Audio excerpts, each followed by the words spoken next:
प्यारे बच्चों, आज हम कक्षा 7 विषय विज्ञान में गति और समय पाठ के अंतर्गत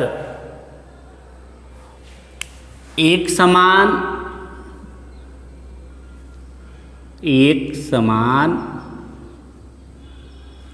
गति का अध्ययन करेंगे। पिछले वीडियो में हम लोग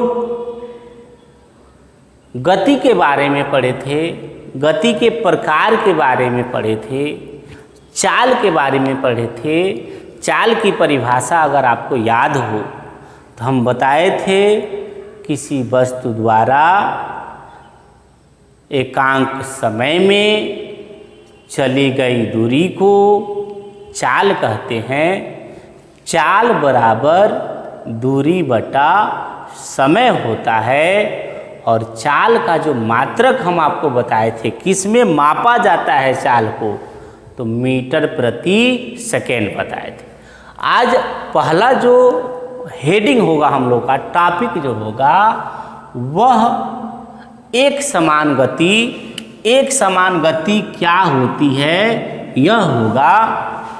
तो अगर कोई वस्तु गति कर रहा है, चल रहा है, गतिशील है, और वह वस्तु समान समय में समान दूरी तय करता है, तो उस वस्तु की गति को हम कहेंगे एक समान गति।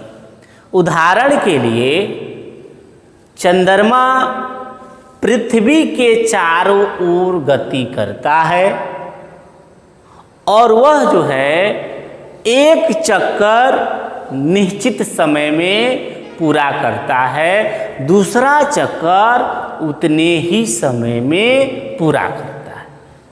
ठीक इसी प्रकार पृथ्वी जो है सूर्य के चारों ओर गति करती है, और वो पृथ्वी भी जिस पर हम लोग निवास करते हैं वह एक चक्कर सूर्य के चारों ओर निश्चित समय में पूरा करती है।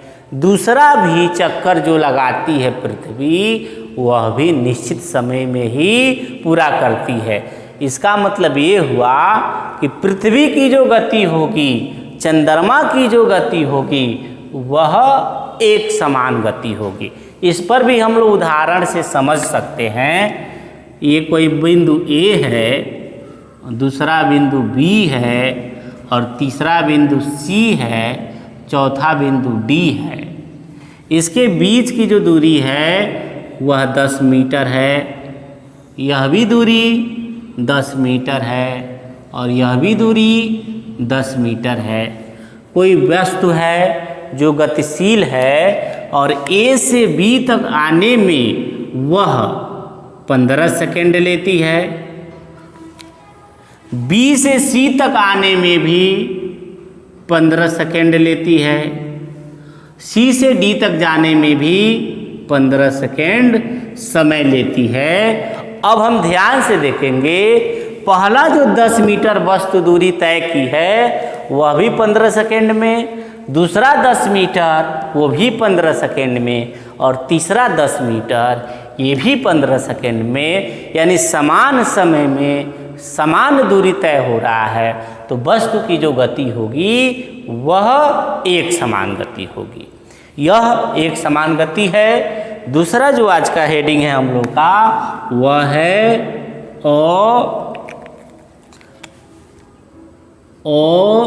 असमान गति। ठीक एक समान गति का विपरीत है यह। जैसे पहला 10 मीटर 15 सेकेंड में पूरा हुआ है, यदि दूसरा 10 मीटर 5 ही सेकेंड में पूरा हो जाए और तीसरा 10 मीटर जो है वह 20 सेकेंड में पूरा हो, तो यह जो गति आपको दिखाई दे रहा है, दूरी तो समान है लेकिन समय अलग अलग लग रहा है, या समय समान हो और दूरी अलग अलग हो, तो इस प्रकार के गति को असमान गति कहते हैं। आप बताएंगे कि यदि कोई वस्तु समान दूरी असमान समय में या समान समय में असमान दूरी तय करता हो तो वस्तु की गति असमान गति कहलाती है। इसके बाद से अगला जो हम लोग का टॉपिक है आज का, वह है सरल लोलक। सरल लोलक। सरल लोलक नया चीज़ है, कक्षा 7 में, ये आप लोग कक्षा 6 में सुने नहीं होंगे, लेकिन है बड़ा इंटरेस्टिंग। सरल लोलक किसे कहते हैं, इसको आप लोग खुद बना सकते हैं। इसको बनाने के लिए आपको एक धागा लेना पड़ेगा, उस धागे के एक सिरे से किसी भारी कण को बांध देना है। हमने बांध दिया किसी वस्तु को एक सिरे से, और धागे के दूसरे सिरे को किसी दृढ़ आधार से लटका देते हैं। इस तरह से हमने क्या किया, इसको लटका दिया। तो यह जो फिगर आप लोग के सामने दिखाई दे रहा है, यह फिगर कहलाता है सरल लोलक। यानी सरल लोलक में क्या करना है, किसी धातु के कण को किसी धागे से बांधकर एक दृढ़ आधार से लटका दिया जाता है, तो यह समायोजन सरल लोलक कहलाता है। अब सरल लोलक बताने का एक कारण है, क्योंकि इसके बाद हम लोग पढ़ेंगे आवर्ती गति।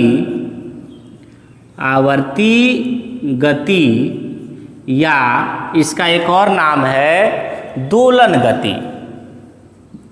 दोलन गति। इसको जानने के लिए सरल लोलक की गति जानना आवश्यक है। सरल लोलक आपको समझ में आ गया होगा। अगर आपसे कोई पूछ दे कि सरल लोलक से आप क्या समझते हैं, तो आप बताएंगे कि यदि किसी धातु के छोटे कण को किसी धागे से बांधकर एक दृढ़ आधार से लटका दिया जाए, तो यह समायोजन सरल लोलक कहलाता है। अब जो है हम क्या करेंगे, इसको थोड़ा सा यहाँ लाके छोड़ देंगे। यानी इसको हम कहाँ लाए, यहाँ ला दिए, ये यहाँ आ गया। और इसको छोड़ेंगे तो ये ऐसे क्या करेगा, गति करेगा। अब ध्यान से देखेंगे तो यह जो गति है इस लाइन के दोनों तरफ है। यानी आवर्ती गति अगर आपको बताना हो, इसके बाद आवर्ती गति बताना हो, तब बताएंगे कि किसी वस्तु की वह गति जो किसी स्थिर बिंदु के दोनों ओर हो, आवर्ती गति या दोलन गति कहलाता है। आप एक घड़ी, दीवाल घड़ी देखे होंगे, उसमें नीचे एक पेंडुलम लगा रहता है जो ऐसे ऐसे गति करता है। उस पेंडुलम की भी गति जो होती है वो आवर्ती गति या दोलन गति होती है। यानी ये जो सरल लोलक जो गति करता है, वह गति जो है आवर्ती गति या दोलन गति होती है। दोलन गति में आपको हमने बताया कि वस्तु एक स्थिर बिंदु के दोनों ओर गति करता है। इसके बाद हम लोग पढ़ेंगे आवर्त काल। आवर्त काल। आवर्त काल जान लीजिए। अब सरल लोलक को यहाँ लाते हैं और यहाँ लाने के बाद छोड़ते हैं, तो यहाँ से ये यहाँ आएगा, यहाँ से फिर यहाँ जाएगा, फिर यहाँ से यहाँ आएगा अब जो है यहाँ से यहाँ आया, यहाँ से यहाँ गया, यहाँ से यहाँ गया, फिर यहाँ से यहाँ आया, तब जाके एक दोलन होता है। इसको एक बार और समझ लेंगे कैसे एक दोलन होगा। तो पहले सरल लोलक यहाँ पर है, यहाँ से यहाँ आएगा, फिर यहाँ से सीधे यहाँ जाएगा, फिर यहाँ से यहाँ आएगा, तो तब जाके एक दोलन होगा। क्या होगा? एक दोलन। और एक दोलन में जो समय लग रहा है उसी को हम लोग कहते हैं सरल लोलक का आवर्त काल। यानी अगर आपको आवर्त काल बताना है तब बताएंगे सरल लोलक को एक दोलन पूरा करने में लगे समय को सरल लोलक का आवर्त काल कहते हैं।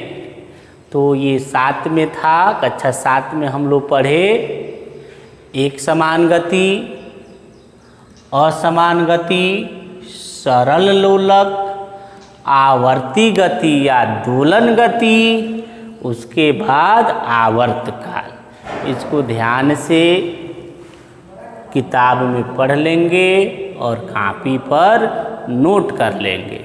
धन्यवाद।